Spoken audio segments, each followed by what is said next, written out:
ہمارے چینل میں خوش آمدید۔ چلیں جی تو شروع کرتے ہیں ہم آج کی کہانی۔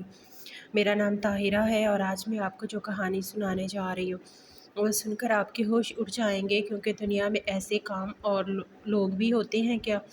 جب علم ہوا تو میں ہوش کھو بیٹھی، یعنی اتنی دیر سے جس کمائی کا کھانا میں حلق سے اتار رہی تھی وہ ایسی تھی کہ مجھے پہلے علم ہوتا تو میں وہ گھر ہی چھوڑ دیتی۔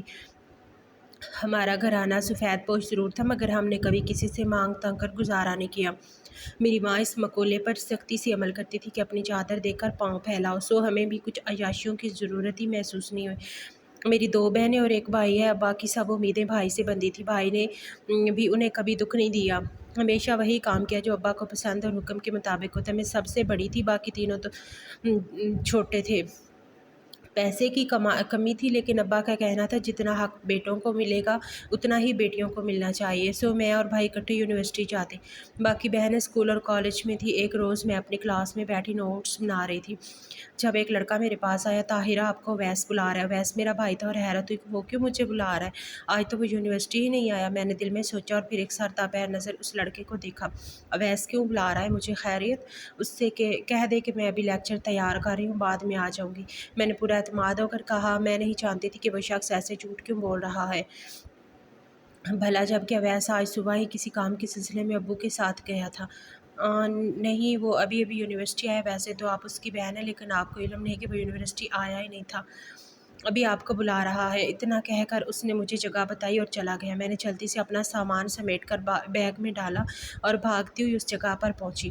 سامنے واقعی وہ بائک کے ساتھ ٹیک لگا کر کھڑا تھا۔ کیا ہوا، سب خیریت ہے نا؟ تم تو صبح کام سے گئے تھے، پھر اتنی جلدی واپسی؟ میں نے پریشانی سے پوچھا، کیونکہ میرا دل بے حد گھبرا رہا تھا۔ میری چھٹیس مجھے بار بار کچھ غلط ہونے کے اشارے دے رہی تھی۔ ہاں نا، سب ٹھیک ہے، چلو میں گزر رہا تھا، سوچا تمہیں بھی گھر لیتا جاؤں۔ اتنا کہہ کر اس نے بائک پر بیٹھ کر کک ماری اور مجھے بیٹھنے کا اشارہ دیا۔ رنگت اس کی بھی نچڑی ہوئی تھی۔ وہ لاکھ نارمل ہونے کی کوشش کر رہا تھا، مگر اس کوشش میں ناکام ہوتا جا رہا تھا۔ میں چپ کر کے بیٹھ گئی۔ جلدی کیوں واپس آ گئے؟ اور یہ بائک کس کی ہے؟ میں نے دل میں مچلتے سوالوں کو ادا کیا۔ وہ بابا کا بلاوا آ گیا تھا ہیڈ آفس سے، سو واپس آنا پڑا۔ اور یہ بائک میرے دوست کی ہے، مجھے تسلی سے جواب دے کر وہ دوبارہ موٹر سائیکل چلانے لگا۔ میں بھی کچھ پرسکون ہو گئی۔ میرے ابا ایک دفتر میں کلرک تھے، سو اس طرح کی واپسی اکثر ہو جایا کرتی تھی۔ لیکن جب میں گھر پہنچی تو علم ہوا اس طرح کی واپسی پہلی مرتبہ ہوئی ہے۔ پہلے کبھی وہ اس طرح نہیں لوٹے جس طرح 4 کندھوں پر لوٹے تھے۔ میرے ابا کو راستے میں ہارٹ اٹیک ہو گیا، جو مہلک ثابت ہوا۔ میں حیرت سے ششدر ہو کر اماں اور بہنوں کو روتے دیکھ رہی تھی۔ مڑ کر جب ایک نظر بھائی کو دیکھا تو وہ بھی اپنی سرخ ہوتی آنکھیں جھکا گیا۔ میں شاید ساری عمر ویسے ہی کھڑی رہتی اگر محلے کی ایک عورت مجھے پکڑ کر نہ بٹھاتی۔ آپ یقین جانیں دنیا میں بہت بڑے بڑے دکھ ہوں گے، میرے ماں باپ کے جانے کے دکھ سے بڑا دکھ کوئی نہیں۔ جب ابا کا جنازہ اٹھایا جانے لگا تو وہاں قیامت برپا تھی۔ اماں تو بے ہوش ہو چکی تھی اور ہم بہنوں پر بھی بار بار غشی کے دورے پڑ رہے تھے۔ خیر، وقت کی یہی اچھی بات ہے کہ وہ رکتا نہیں، سو وہ وقت بھی نہیں رکا اور ایسے پھر سے اڑتے ہوئے ہماری خوشیاں بھی دبوچ لے گیا۔ ابو کے ساتویں پر ہم شمارے پڑ رہے تھے جب ایک رشتہ دار خاتون نے وہیں بیٹھے بیٹھے اپنے بیٹے کا رشتہ میرے لیے ڈالا۔ ہم سب حق تک اس عورت کی ڈٹائی دیکھ رہے تھے کہ بھلا ایسا بھی ہوتا ہے، باپ کو گئے ابھی 7 دن نہیں ہوئے اور وہ ایسے رشتہ لائی بیٹھی۔ رشتہ بھی کہاں لائی، میرے باپ کی مرگ پر مجھے انتہائی غصہ چڑھا۔ اماں تو چپ ہو گئی، مگر میرے لیے ناقابل برداشت تھا۔ خالہ، ہمیں یہ رشتہ قبول ہے، لیکن منگنی کی رسم تمہارے گھر کی کسی مرگ پر کریں گے، ٹھیک ہے؟ میں جانتی تھی کہ میں بہت بے حد سخت الفاظ اور بدتمیزی کر رہی ہوں، مگر ایسے لوگوں کو یوں ہی نپٹا جا سکتا تھا۔ وہ عورت تو مجھے سخت سست سناتے ہوئے وہاں سے روتی ہوئی نکل گئی۔ اس کے جانے کے بعد مجھے احساس ہوا کہ خود کے پیروں پر میں نے کلہاڑی مار لی، بلکہ پیر ہی کلہاڑی پر جا کر رکھ دیا ہے۔ اس عورت نے پورے خاندان میں میری ایسی برائیاں کی کہ خدا دشمن کو بھی وہ وقت نہ دکھائے۔ ارے میں تو رشتہ ڈالا تھا، سوچا یتیم بچی ہے، کون بیانے آئے گا، مگر مجھے کیا علم تھا کہ ایسے بے عزت کر کے نکالے گی۔ وہ پڑھی لکھی، پورے خاندان میں میرے خلاف طرح طرح کی باتیں مشہور ہو چکی تھیں۔ میں سب لوگوں سے پوچھنا چاہتی تھی کہ میرا ایسا کہنا تو برا لگا ہے، کیا ان کا اس وقت ایسی بات کرنا درست تھا؟ چلے ہمدردی میں کر لی، مان لیا، اور جو رشتہ لائی تھی اکلوتے بیٹے کا، کیا کسی کو علم نہیں؟ 35 سالہ اب نارمل مرد جو بچوں کی طرح باتیں کرتا ہے، بھلا ایسی ہمدردی چاہیے تھی مجھے، مگر وہاں ایسا کوئی نہیں تھا جس سے میں پوچھتی اور وہ میری بات کا جواب دیتا۔ لیکن اس سے ایک کام ضرور ہوا تھا، میں پورے خاندان میں بدنام ہو گئی۔ میرے کردار کے علاوہ میری بہنوں پر لوگ انگلیاں اٹھانے لگے، یہاں تک کہ اس عورت نے اس قدر آگ لگائی کہ رشتہ دار نے بھی ہمارے گھر آنا چھوڑ دیا۔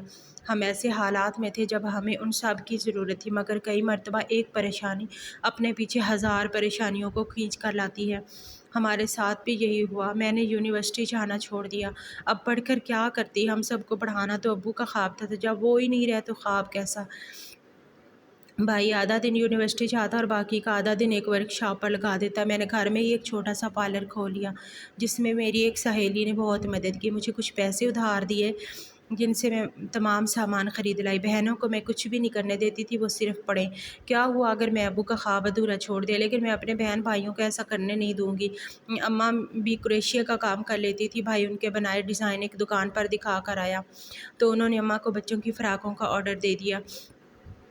مجھ سے چھوٹی بہن بچوں کو ٹیوشن پڑھا دیا کرتی تھی اور میرا پارلر بھی صحیح چل رہا تھا۔ دن میں کوئی ایک عورت تو آ ہی جاتی تھی۔ ابو جب تھے اس وقت ہمیں کمانے کی فکر نہیں تھی، ہم جانتے تھے کم یا زیادہ ابو جتنا بھی ہے ابو ہمارے لیے کما لائیں گے، مگر ان کے جانے کے بعد گویا سر پر بنی چھت ہی گر گئی ہو۔ ہم سب مل کر اتنے زیادہ کمانے والے تھے مگر پیسے میں برکت نہیں تھی۔ کچھ اچھا پکا لیتے تو کھانے کا دل نہیں کرتا، ابو یاد آ جاتے اور سب لوگ بے دلی سے کھانا حلق میں اتارتے۔ اب ہمیں خرچوں کی فکر نہیں تھی مگر دل ڈرنے لگا تھا۔ اماں ہر وقت پریشان رہتی، ان کے مطابق اب خاندان میں سے کوئی بھی میرے لیے رشتہ نہیں بھیجے گا۔ اکثر اوقات تو وہ مجھے ڈانٹ دیتی، کیا ضرورت تھی بلا وجہ زبان درازی کرنے کی؟ بیٹیوں کو بہت سنبھل کر رہنا ہوتا ہے۔ کوئی ایک آدھ جملہ جو ان کے منہ سے نکلا ہوا، ان کا خمیازہ اکثر پورے گھر کو بھگتنا پڑتا ہے۔ میں چپ کر جاتی اور سوچتی کاش اس وقت بھی چپ کر گئی ہوتی۔ اتنی جذباتی بننے کا نتیجہ دیکھ لیا۔ جب مجھے لگا کہ ہماری پریشانیاں کچھ کم ہو رہی ہیں، تبھی ایک اور بم سروں پر آ گرا۔ مجھ سے چھوٹی بہن کا رشتہ پھوپھو کے بچپن میں ہی طے کر رکھا تھا۔ میری بہن اور ان کا بیٹا ہم عمر تھے۔ ایک دن پھوپھو اچانک آ گئی۔ اتوار تھا اور ہم سب گھر میں موجود تھے۔ یہ پہلی بار تھا کہ ابو کی وفات کے بعد کوئی ہمارے گھر آیا، اس لیے اماں کی ہدایت عروج پر تھی، طاہرہ چائے بناؤ، اویس یہ لا دو، آمنہ پھوپھو کے لیے بستر بچھاؤ۔ بس اسی طرح کے فقرے ہمارے کانوں میں پڑ رہے تھے۔ اماں بہت خوش تھیں کہ چلو کسی کو تو ہم یاد ہیں۔ پھوپھو بڑے کروفر سے چارپائی پر بیٹھی اور کھانے پینے والی کسی چیز کو ہاتھ نہیں لگایا، گویا ان کے مزاج ہی نہیں ملنے دے رہے تھے انہیں۔ دیکھو بھائی رشیدہ بھائی جب زندہ تھے تب کے معاملات اور تھے، لیکن ان کے جاتے ہی سارے پردے کھل گئے۔ یہ کہتے ہوئے پھوپھو نے مجھے دیکھا، پھر دوبارہ سے اپنی بات جاری کی۔ میں نے تو بھائی کی محبت میں آمنہ لے لی تھی، مجھے کیا علم تھا کہ جو لڑکیاں ایسے سر جھاڑ منہ پھاڑ ہوں گی۔ پھوپھو کے علاوہ پورے کمرے میں خاموشی تھی۔ کیا کہہ رہی ہو فضیلہ؟ کیا کر دیا میری لڑکیوں نے؟ اماں نے بے خبری سے پوچھا، ورنہ خود ان کا دل چند لمحے دھڑکنا بھول گیا تھا۔ اے لو تمہیں جیسے پتہ نہیں ہے، تمہاری طاہرہ نے تو باپ کے سوگ کا بھی خیال نہ رکھا۔ وہی ٹرسر جواب دینے لگی، چلو اگر اس بندی نے خدا ترسی کر کے رشتہ مانگ لیا تھا تو کیا قیامت آن پڑی تھی؟ نہ دیتے، لیکن اسے کیا حق پہنچتا ہے اسے زبان چلائے؟ پھوپھو اب بوتل کی طرح آہستہ آہستہ اپنا غصہ باہر نکال رہی تھی۔ فضیلہ بچی ہے، باپ کے جانے کا دکھ تمہیں پتہ ہی ہے۔ زبان پھسل گئی، لیکن سب خاندان والے تو بڑے ہیں نا، سمجھدار ہیں تو وہی بڑا پن دکھا کر معاف کر دیں، مگر نہیں، بچی کی ایک بات کو سب نے پکڑ لیا ہے۔ اور تم بھی تو آ جائی ہو، تم ہی آ جاتی اور دلاسا دے دیتی، مگر نہیں، ہمیں دودھ میں سے مکھی کی طرح نکال کر الگ کر دیا سب نے۔ رہی بات رشتے کی تو تم نہیں جانتی کہ اس کے معذور بیٹے کو آج اماں کا ضبط بھی جواب دے گیا تھا، جو پھوپھو کو اچھی خاصی سنا دی۔ شاید بہت دن سے پکتا ہوا لاوا تھا جو اچانک سے باہر نکلا تھا۔ جو بھی ہے، جب بڑی کے یہ لچھن ہیں تو چھوٹی بھی کم نہیں ہوگی۔ ویسے بھی میں نے اپنے بیٹے کا رشتہ طے کر دیا ہے، جلدی اس کی منگنی کر دوں گی، پھر سسرالی اسے دبئی بھجوا دیں گے، زندگی بن جائے گی۔ تمہاری بیٹی بیاہوں گی تو سارا خاندان ہی تھو تھو کرے گا۔ اس بات پر میرے سر پر لگی اور تلووں پر بجھی، مگر میں اب کی بار کچھ بھی کہنے سے پرہیز کر گئی۔ نہ جانے اس بات کو کہاں کہاں استعمال کرتی پھرتی۔ اماں بھی چپ ہوں گی، لیکن جب بولی تو ان کا لہجہ سنبھلا ہوا تھا، چلو اللہ بچے کو خوشیاں دے اور تمہیں کبھی اولاد کا دکھ نہ دکھائے۔ ویسے رکشے پر آئی ہوگی، پچھلے ہفتے اویس کو موٹر سائیکل ملی ہے، تو جاؤ بیٹا پھوپھو کو گھر تک چھوڑ آؤ۔ اتنا کہنے کی دیر تھی وہ تل ملا کر اٹھی اور ہاتھ جھلا کر باتیں کرتی چادر دبوچے جا چکی تھی۔ پیچھے اماں نے آمنہ کو گلے لگایا اور زاروں قطار رو دی۔ میں بھی ادھر ہی مجرم بنے کھڑی تھی۔ جب ضبط مشکل ہو گیا تو ان دونوں کے سامنے ہاتھ جوڑ دیے۔ سب سے پہلے آمنہ نے میرے ہاتھ کو تھاما اور کہنے لگی، باجی یہ تو ہونا ہی تھا، جب سروں پر باپ نہیں رہتے تو ہر انسان گدھ کا روپ دھار لیتا ہے۔ تم پریشان نہ ہو، تم نے صحیح کیا تھا، بالکل مجھے دکھ نہیں۔ اور تو پھپھو کا وہ رنگین بیٹا مجھے ویسے ہی پسند نہیں تھا، اچھا ہوا خود ہی جان چھوڑ دی۔ مجھے آمنہ پر اس لمحے ٹوٹ کر پیار آیا۔ پھر اماں نے بھی مجھے دلاسا دیا کہ اس معاملے میں گھر میں کوئی بات نہیں ہوگی، اور جو کچھ ہوا اس میں طاہرہ کا کوئی قصور نہیں، یہی سب ہونا تھا، بلکہ اچھا ہوا۔ سب لوگوں کی اوقات پہلے دیکھ لی، زندگی معمول پر واپس آ گئی۔ اب نہ ہم نے کبھی کسی سے کوئی تعلق رکھا، نہ ہی کوئی ہمارے گھر آتا تھا۔ ایک روز میرے لیے ایک رشتہ آیا، بہت اچھا خاندان تھا، لڑکا باہر رہتا تھا۔ میری امی کو وہ رشتہ میرے لیے بے حد مناسب لگا اور منگنی ہو گئی۔ منگنی کے بعد لڑکے نے 1-2 مرتبہ مجھ سے بات چیت کرنے کی کوشش کی، مگر میرا دل نہیں مانا کہ گھر میں بہنیں ہیں، وہ کیا کہیں گی، سو انکار کر دیا کہ شادی سے پہلے بات چیت نہیں کر سکتی۔ اماں سب سے زیادہ خوش تھیں، بیٹھے بیٹھے کہنے لگتیں، دیکھ کیسا رشتہ آیا میری بیٹی کے لیے۔ سب کیسے منہ بھر بھر کے اسے گالیاں دیتے تھے، اور اب دیکھو بھلا، لڑکا باہر کے ملک میں رہتا، اوپر سے اچھا سلجھا ہوا خاندان ہے۔ نند دیکھیے اس کی کتنی پیاری ہے، ماشاءاللہ اچھا خاصا کماتی ہے۔ وہ تو میری طاہرہ کے قصیدے پڑھتی جا رہی تھی۔ اب بس شادی ہوگی تو دیکھنا پورا خاندان انگلیاں منہ میں دبائے پھرے گا۔ میری اماں کی بات پر مسکرا دیتی، لیکن میرے اندر ہی اندر آمنہ کے لیے دکھ بھی تھا، جس کا اظہار میں نے اماں سے کیا تو انہوں نے چپ کروا دیا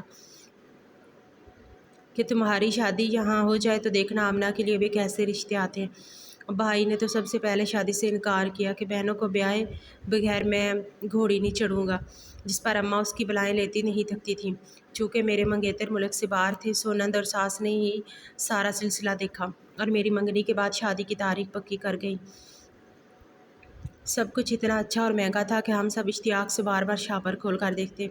اس کے علاوہ گولڈ کی جیولری بھی منگنی پر ڈال کر گئی۔ ہم سب بہت خوش تھے، اماں تو جلدی سے میری شادی کرنا چاہتی تھیں، بس 3 مہینوں بعد میری شادی کی تاریخ پکی ہو گئی۔ شادی کی تیاریوں میں وقت کا پتہ ہی نہ چلا، اماں بار بار مجھے اپنے پاس بٹھا کر ماتھا چومتی اور سسرال میں رہنے کا سلیقہ بتاتی۔ میرے ساتھ کبھی کبھار باقی بہنوں کی شامت بھی آ جاتی اور اماں انہیں بھی بتاتی کہ سسرال میں بہت سوچ کر رہنا پڑتا ہے، اپنے ہر قدم کو دیکھنا ہوتا، کوئی غلطی یا کوتاہی کی گنجائش نہیں ہوتی۔ ہم سب سر ہلا کر اماں کی نصیحت کو سنتی۔ بالآخر وہ دن بھی آ گیا جب مجھے اس گھر سے رخصت ہونا تھا۔ میری ساس اور نند نے جہیز لینے سے انکار کر دیا کہ ان کے گھر میں سب کچھ ہے، مگر بھائی نے پھر بھی جتنا ہو سکتا تھا میرے لیے کیا۔ رخصتی کے وقت مجھے بہت رونا آیا، سارا بچپن میری آنکھوں کے سامنے گھومنے لگا۔ کیسے صحن میں اماں ابا کے ساتھ کھیلتی رہی، ابا گود میں اٹھا کر جھولتے تھے، گھر وہی تھا، صحن وہی تھا، مگر نہ ابا رہے تھے نہ ہی میرا بچپن۔ ہر لڑکی پر رخصتی کا وقت بہت بھاری ہوتا ہے، سو میرے لیے بھی اتنا ہی بھاری تھا۔ صادق شادی سے 2 روز پہلے ملک واپس آئے تھے۔ میں نے انہیں جیسا سوچا تھا وہ بالکل ویسے ہی تھے، خوبصورت، محبت کرنے والے، خیال رکھنے والے۔ ولیمے کی تقریب بھی بہت زبردست ہوئی، اور سب سے اچھی بات، میری شادی کے 2 دن بعد ہی آمنہ کے لیے بھی رشتہ آ گیا۔ میری زندگی مکمل طور پر بدل چکی تھی، ایسے جیسے زندگی کی تمام خوشیاں میری مٹھی میں قید ہو گئی ہوں۔ صادق میرا بہت خیال رکھتے تھے اور میری ہر خواہش کو پورا کرتے، میں بھی ان سے بہت خوش تھی۔ اماں بہانے بہانے سے پوچھتی کہ اپنے گھر میں خوش تو ہونا، اور میں سر جھکا کر اس بات میں سر ہلا دیتی۔ میری شادی کا پہلا مہینہ بہت خوبصورت گزرا۔ 1 ماہ بعد میں نے صادق سے پوچھا، آپ کی چھٹیاں کب ختم ہوں گی؟ میری بات پر وہ مسکرا دیے، نہیں بس اب میں نے باہر نہیں جانا، یہی کروں گا جو کام بھی کرنا ہے۔ مجھے بڑی خوشی ہوئی، دل کے اندر جو شوہر کے دور جانے کی کسک تھی وہ ختم ہو گئی۔ میری نند بہت اچھی تھی، مجھے اکثر تحفے بھی لا کر دیتی، اسے روز تنخواہ ملتی تھی۔ مجھے بہت حیرانی ہوئی کہ اتنے پیسے روز کیسے مل جاتے ہیں، لیکن یہ میرا مسئلہ نہیں تھا، میں اچھا کھا پی رہی تھی، گھر والوں کی مدد کر رہی تھی، میرا شوہر میرے پاس تھا، مجھے اور کیا چاہیے تھا بھلا۔ زندگی بہت آرام سے گزر رہی تھی۔ میری شادی کے 6 ماہ کے بعد میری نند کے لیے ایک بہت اچھا رشتہ آ گیا۔ سب لوگ اس رشتے سے مطمئن تھے۔ لڑکا لبنان میں ہوتا تھا۔ لڑکے کے پاکستان آنے پر منگنی اور شادی اکٹھی رکھی گئی، لیکن لڑکے کو آنے میں ابھی سال تھا۔ پہلے 6 ماہ تو بڑی آسانی سے گزر گئے، لیکن پھر مجھے اپنے شوہر پر شک ہونے لگا۔ وہ سارا دن گھر ہی ہوتے، نہ کہیں کاروبار شروع کیا، نہ ہی انہیں واپس باہر کے ملک جانا تھا، بس صبح تیار ہو کر نکل جاتے اور رات کو دوستوں کے ساتھ واپسی ہوتی۔ ہمارے گھر کا پورا خرچ نند کے پیسوں سے تھا، مجھے خرچ کے پیسے دیتی اور گھر کا ضروری سامان لاتی تھی، میرے شوہر بھی اسی سے خرچہ لیتے تھے۔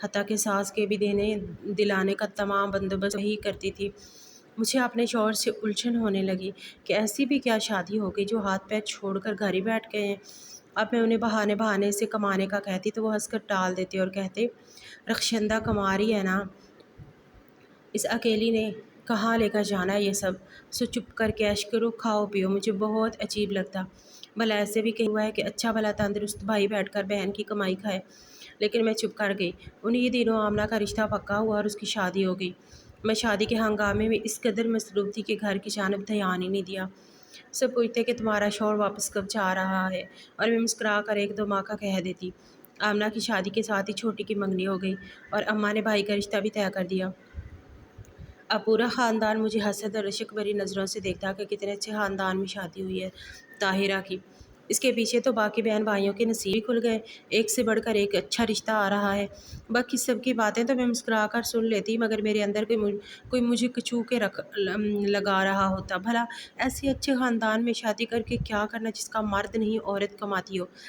خیر چپ کر جاتی۔ مجھے کبھی کبھی حیرت ہوتی کہ آدھی کتنا عرصہ پھر ملک سے باہر کیسے کمانے چلے گئے، حالانکہ انہیں تو اٹھ کر اپنی جرابیں تک خود اتارنے کی عادت نہیں تھی۔ آمنہ کی شادی کے بعد نند کی شادی بھی ہو گئی۔ اس سب سے میں خوش بھی تھی کیونکہ میری نند تو بہت اچھی تھی، میری اور اس کی بہت اچھی دوستی ہوگی، مگر اندر ہی اندر پریشان تھی کہ اب نند کے بعد گھر کا خرچ کون چلائے گا، کیونکہ صادق سے کوئی امید رکھنا بالکل فضول تھا۔ رخشندہ نے اپنی رخصتی کے وقت آہستہ سے میرے گلے لگتے ہوئے بولی کہ بھابھی میری جگہ تو خالی ہو جائے گی، ایسا کرو میری جگہ تم نوکری کر لو۔ میں بہت خوش ہوئی کیونکہ میری ایک پریشانی ختم ہو چکی، دوسری صادق کے کمانے کی فکر تھی، لیکن میں چپ چاپ صبر گئی۔ اب جو بھی تھا مجھے گھر خود ہی بسانا تھا۔ میں ایک مرتبہ پھر اپنے گھر والوں کو تانوں کی ضد میں نہیں لا سکتی تھی۔ شادی ہنگامے تھمے تو میں کسی کو بتائے بغیر نند کے ٹیکسٹ کیے پتے پر پہنچ گئی۔ وہ ایک کھنڈر نما عمارت تھی۔ جب جا کر میں نے نوکری کے متعلق معلومات لی تو میرے گھر پر آسمان آن گرا، کیونکہ وہ تو ایک ایسا کاروبار تھا جس کی ممانعت ہمارے دین میں سختی سے کی گئی تھی۔ ان کے دفتر کی ایک پوری چین تھی جس میں بہت سے لوگ خاص کر لڑکیاں کام کرتی تھیں۔ مجھے جان کر حیرت کا دھچکا لگا کیونکہ نند کچھ اور نہیں بلکہ بھیک مانگتی تھی۔ ہاں، ہر روز برقع پہن کر بھیک مانگنے جاتی تھی۔ میں جو اتنے عرصے سے جوان برقع پوش لڑکیوں کو بھیک مانگتے دیکھتی آ رہی تھی اور ان پر افسوس کرتی تھی بیچاری نہ جانے کیسے مجبور ہو کر آئی ہے، تو بالکل غلط تھا، بلکہ ان کا ایک مکمل کاروبار تھا۔ اس دفتر میں باقاعدہ لوگوں کا سگنل دستیاب تھی کہ یہاں اس علاقے میں تم نے بھیک مانگنی ہے۔ اس میں دوسرے نے۔ میں شل دماغ کے ساتھ واپس آئی اور آتے ہی نند کو فون ملایا۔ میری بات کر وہ چپ ہو گئی، پھر کہنے لگی بھابھی جن گھروں کے مرد نہیں کما سکتے ان گھر عورتوں کو بھی کچھ نہ کچھ کرنا پڑتا ہے۔ بھائی کبھی بھی ملک سے باہر نہیں گئے، بس رشتہ لینے کی خاطر ایسا بولا تھا۔ مجھے معاف کر دیں لیکن میں بھی مجبور ہوں، پڑھی لکھی نہیں ہوں، پھر اور کیا کام کر سکتی تھی، اور بھائی بھی میرے کام کی حقیقت جانتے ہیں۔ میں نے چپ کر فون رکھ دیا اور صادق سے پوچھا تو ان کے جواب نے مجھے وہیں پر چامد کر دیا۔ تو مانگ رہی کہ یہاں کون سا کسی کو پتہ چلے گا، میری بہن بھی تو مانگتی تھی نا۔ اس جواب میں گھر واپس آ گئی اور اماں کو ساری حقیقت بتا دی۔ انہوں نے مجھے آرام سے کہہ دیا کہ ایسی جگہ واپس جانے کی ضرورت نہیں، اگر تمہارا شوہر کماتا ہے تو ٹھیک، نہیں تو میری بیٹی مجھ پر بھاری نہیں ہے۔